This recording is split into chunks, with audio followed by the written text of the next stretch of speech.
Chapter 14. London was dreaming, content and swaddled. It was night, as the mist off the Thames spilled its banks and crept up the dampened steps to La Amethyst. Big Ben had begun to toll the midnight hour when a black sedan silently pulled up outside. The passenger door was opened by a chauffeur. A trouser leg with a highly polished black leather Oxford at its end appeared. The shoe faltered upon contact with the well-worn pavement. A hand fluttered out, seeking support from the doorframe, as whitened, aged knuckles gripped its side.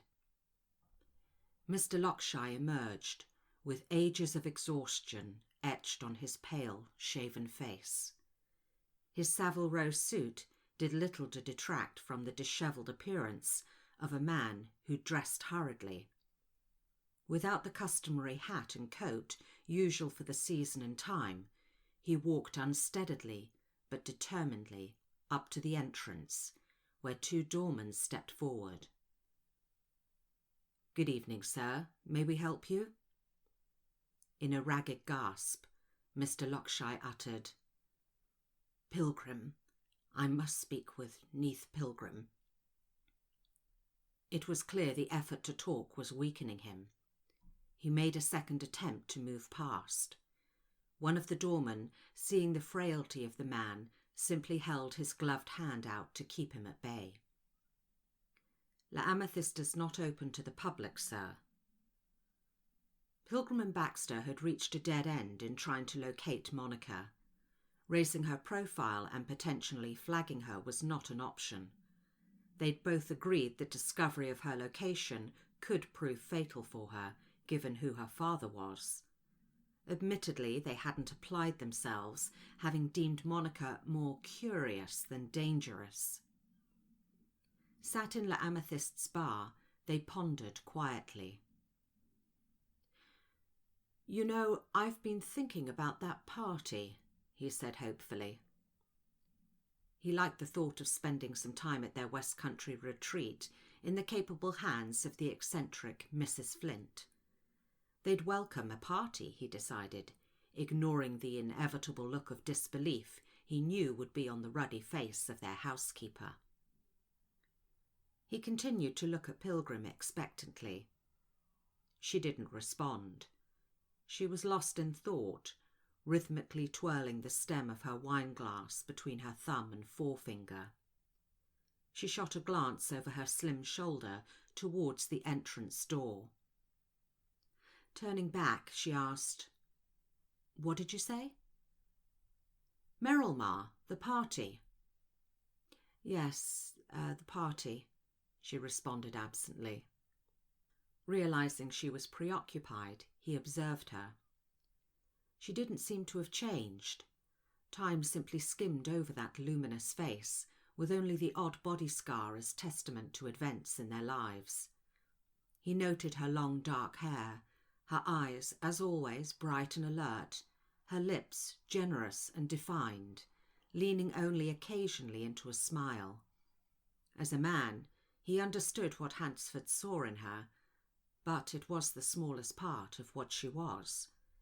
He sensed she was unsettled, tense, and these things never boded well.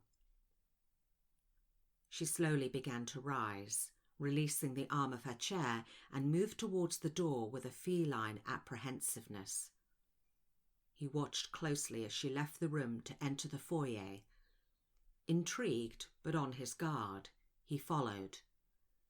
The lights were lowered for the time of the evening, muting the lobby's splendour. She came to a halt facing the entrance. Time held its breath. A chink between the entrance doors widened, allowing a whisper of mist to seep onto the floor. One of the doormen, seeing her, stepped in and began, "Miss Pilgrim, a gentleman outside." Before he could finish, the door was shoved open as Mr. Lockshire careened towards her, his right arm outstretched. "Miss Pilgrim, I—" With his last utterance, he collapsed dead at her feet. She fell to his side, turning him over and feeling for his pulse. The moment widened. She looked up at the doorman and Baxter, shaking her head. With nothing obvious to account for his sudden death, resigned, she sat back on her haunches, scrutinizing the crumpled man. Leaning forward, she began to search his pockets, pulling out a ballpoint pen and a business card. "Christie's," she stated, looking at the card. Standing up, rolling the pen between her thumb and forefinger, she read, "M. Lockshire." Mr. Myler lowered the unusual quill he held in his hand, replacing it carefully in the Carrion Crow inkwell, and rounded his desk. He dashed over, staring down at the deceased.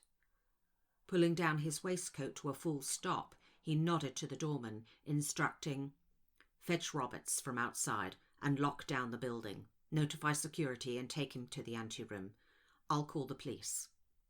Baxter asked Pilgrim, "Someone you know?" She shook her head. "He obviously knew you," he added. "Which suggests nothing immediately," she countered. She turned to Mr. Myler, lifting the card between her fingers. "I'm going to check this out." He nodded in agreement. Seated back at their table, she leaned forward, handing Baxter the card. "Christie's, Hospice de Bourne, France, 1811, a lot number?"